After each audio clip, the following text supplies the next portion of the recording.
미국 정부가 선택한 11조 히토류 잭팟부터 천장 뚫은 구리, 빗장 풀리는 엔터와 HBM, 비만 치료제 전쟁까지 오늘 시장이 주목할 5대 핵심 뉴스들 지금 바로 확인하시죠.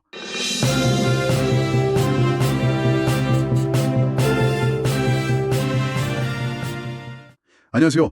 어제 정규장 마감부터 현재까지 나온 뉴스 중 반드시 챙겨야 할 소식들만 압축했습니다. 데일리 투자 나침반 12월 16일 화요일 아침 핵심 포인트 지금 바로 확인하시죠.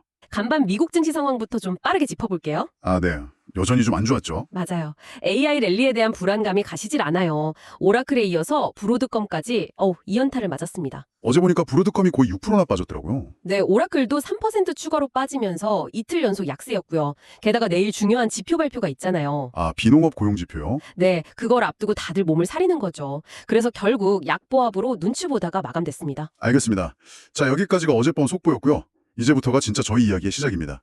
오늘 저희가 이 기사 묶음을 쭉 훑어보니까 겉보기엔 히토류, 반도체, 케이팝, 구리 다 제각각의 뉴스처럼 보이잖아요. 네, 그냥 섹터별 뉴스 모음 같죠? 그런데 이걸 한 걸음만 딱 물러서서 보니까 아주 강력한 하나의 흐름이 관통하고 있더라고요. 어떤 흐름 말씀이시죠? 바로 전략적 공급망 확보 전쟁이라는 테마입니다.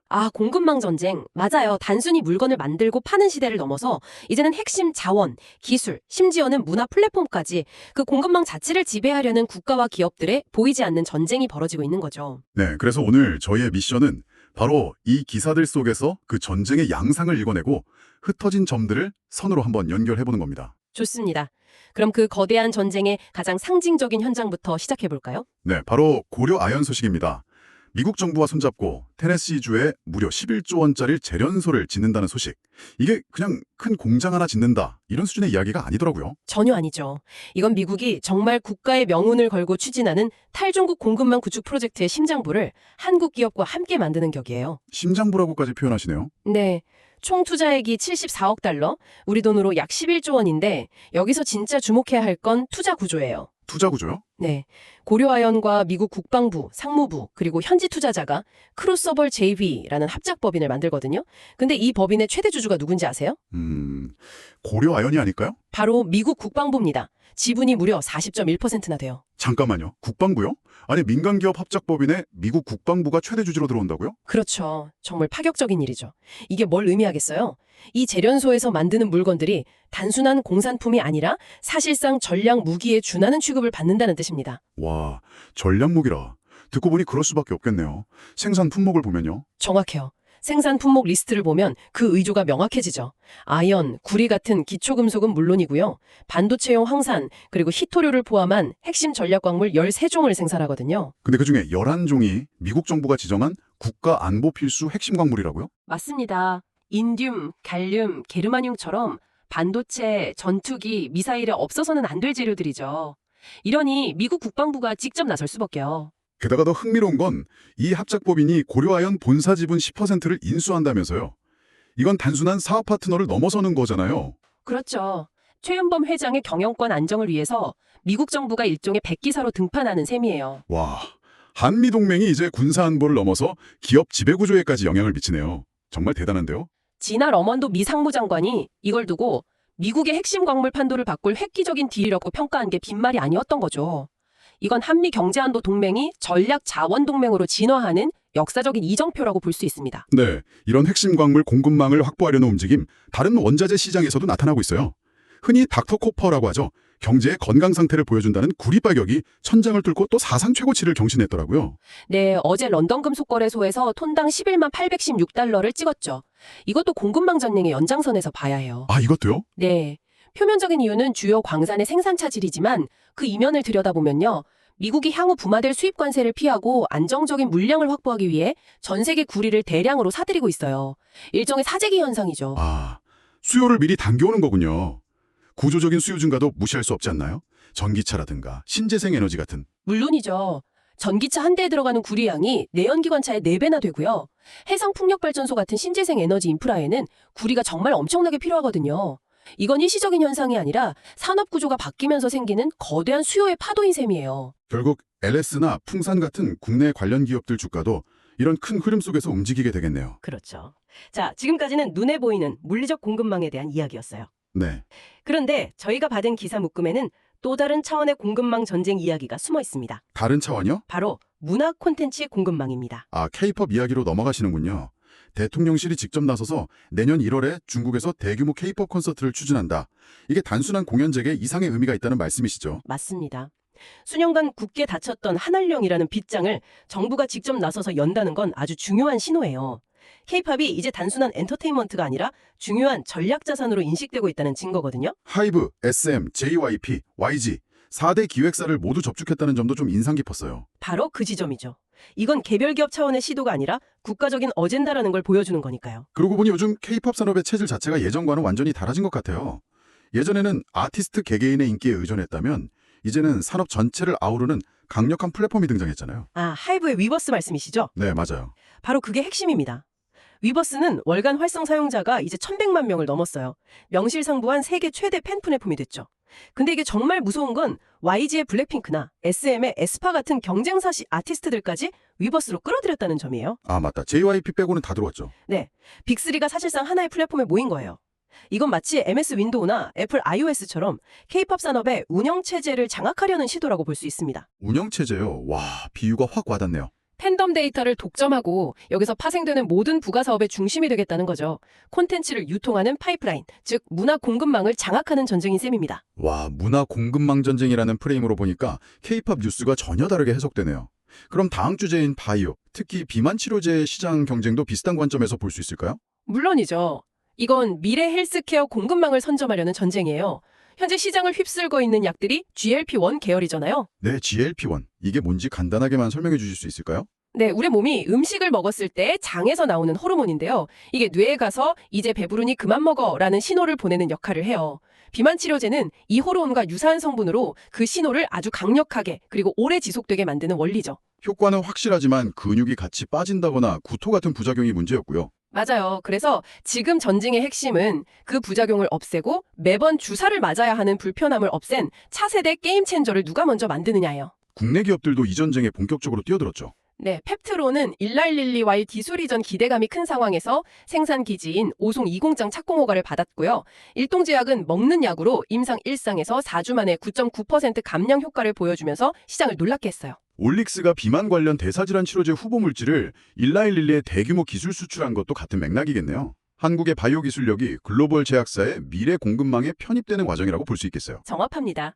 누가 먼저 더 안전하고 편리한 약을 개발해서 특허를 확보하고 안정적인 생산 공급망을 구축하느냐, 거기에 따라 미래 비만 치료제 시장의 지도가 완전히 새로 그려질 겁니다. 자, 그럼 이제 오늘 이야기의 하이라이트로 한번 넘어가 보겠습니다. 공급망 전쟁의 최전선, 가장 치열한 전쟁터죠. 바로 차세대 AI 반도체의 심장, HBM4를 둘러싼 SK하이닉스와 삼성전자의 싸움입니다.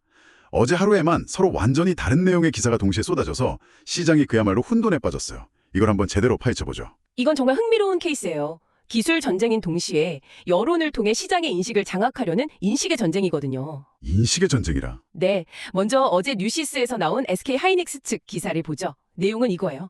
엔비디아의 HBM4 양산 및 공급을 시작했다. 아주 단정적이죠? 시작했다고요? 벌써요? 네, 이미 지난 9월에 양산 체제를 갖췄고 초기 물량으로 2, 3만 장 공급 협의까지 마쳤다. 엔비디아의 차세대 GPU 루빈에 탑재될 거다. 아주 구체적이에요. 우리가 최초다. 이미 납품 시작했다. 속도를 엄청 강조하는 메시지네요. 그렇죠. 그런데 바로 같은 날 알파경제랑 조선비지에서는 삼성전자에 대한 정반대 뉘앙스의 단독 기사가 나왔어요. 아, 그 기사 저도 봤어요.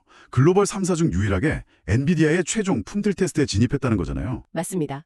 결과는 내년 1, 2월에 나온다고 하고요. 심지어 HBM4 공급 물량의 30% 이상을 차지할 것이라는 예측까지 덧붙였죠. 와, 그러니까 한쪽은 속도전의 승리를 주장하고 다른 한쪽은 최종 품질의 우월함을 내세우고 있는 거네요. 바로 그거예요. 여기서 우리가 읽어야 할 건 이 기사들의 행간입니다. 이건 단순한 팩트 전달이 아니라 양사가 언론을 통해 투자자와 고객사에게 보내는 전략적인 메시지인 거죠. 어떤 메시지요? SK하이닉스는 우리가 퍼스트 무버니 우리에게 줄을 서라 라는 것이고 삼성전자는 진정한 승자는 마지막에 결정된다. 우리의 품질이 최종 표준이 될 것이다 라고 맞받아치는 형국이에요. 와, 듣고 보니 정말 치열한 수싸움이네요. 제품이 나오기도 전에 미디어를 통해 전쟁을 벌이고 있는 거군요. 이런 거대 기업들의 전쟁 뒤에는 수많은 소재 부품 장비, 이른바 소부장 기업들의 운명도 걸려있죠. 이쪽에서도 의미 있는 뉴스가 있었어요. 아, 예스티 말씀하시는군요. 네, 맞습니다. 네, 이건 정말 중요한 뉴스예요. 고압수소 어닐링이라는 공정이 있는데요. 그게 좀 어렵더라고요. 쉽게 비유해 주실 수 있을까요? 그럼요. 반도체 웨이퍼를 미세하게 구겨진 셔츠라고 한번 생각해 보세요. 이 주름, 즉 결함 때문에 전자들이 제대로 흐르지 못해서 성능이 떨어지거든요. 아, 네네. 고압 수소 어닐링은 이 구겨진 셔츠에 초고압 수소 스팀 다리미로 열과 압력을 가해서 주름을 쫙 쳐주는 기술이에요. 전자가 막힘없이 달리게 해서 반도체 성능을 극적으로 끌어올리는 핵심 공정이죠. 와, 스팀 다림이라니 비유가 정말 쏙쏙 들어오네요. 그 시장을 HSP라는 회사가 독점하고 있었는데 EST가 그 독점을 깼다는 거군요. 맞아요. 글로벌 메모리 제조사의 첫 공급 계약을 맺으면서 드디어 독점 구조에 균열을 낸 겁니다. 이건 단순히 예스티라는 기업 하나의 성공이 아니라 삼성이나 하이닉스 같은 소자업체 입장에선 공급망이 다변화되면서 가격 협상력도 생기고 안정적으로 장비를 공급받을 수 있게 됐다는 점에서 의미가 아주 커요. 레이크 머테리얼즈 소식도 흥미로웠어요. 삼성의 미국 테일러 공장에 들어가는 핵심 소재, 전구체에 물류를 전담하게 됐다. 전구체라는 용어도 좀 생소한데요. 전구체, 프리커서라고도 하는데요. 반도체 회로에 아주 얇은 막을 입히는 증착 공정에 사용되는 원료 물질이에요. 기체 형태로 뿌려서 웨이퍼 위에 막을 씌우는 거죠. 아, 막을 만드는 원료군요. 네, 레이크 머테리얼즈가 삼성의 미국 현지 생산기지에 이 핵심 원료를 공급하고 관리하는 물류 허브 역할을 맡게 된 겁니다. 이건 삼성이 미국에 구축하는 반도체 공급망의 핵심 파트너로 레이크 머테리얼즈를 선택했다는 아주 강력한 신호로 볼 수 있습니다. 그럼 이 HBM 전쟁의 승자가 누가 될지 단기적으로 가늠해 볼 수 있는 중요한 이벤트가 있을까요? 네, 있습니다. 바로 내일 17일에 발표될 미국 마이크론의 실적이에요. 마이크론 실적이요? 네, 마이크론이 HBM 시장에 대해 어떤 전망을 내놓고 향후 투자 계획을 어떻게 밝히느냐에 따라 시장 전체의 분위기가 바뀔 수 있어요.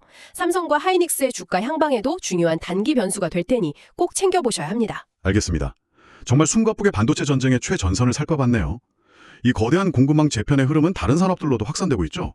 자동차 산업도 예외는 아니고요. 맞아요. 현대차 그룹이 SDV, 즉 소프트웨어 중심 자동차 및 자율주행 전략을 전면 재정비한다는 소식이 바로 그 증거입니다. 최근에 GM의 슈퍼크루즈는 테슬라의 FSD가 국내 시장에서 좋은 반응을 얻는 걸 보면서 위기감을 느낀 거군요. 그렇죠. 이제 자동차는 하드웨어가 아니라 소프트웨어가 핵심 경쟁력인 시대가 됐거든요. 이 소프트웨어 공급망을 장악하지 못하면 거대한 바퀴 달린 스마트폰 시장에서 하청업체로 전락할 수 있다는 걸 깨달은 거죠.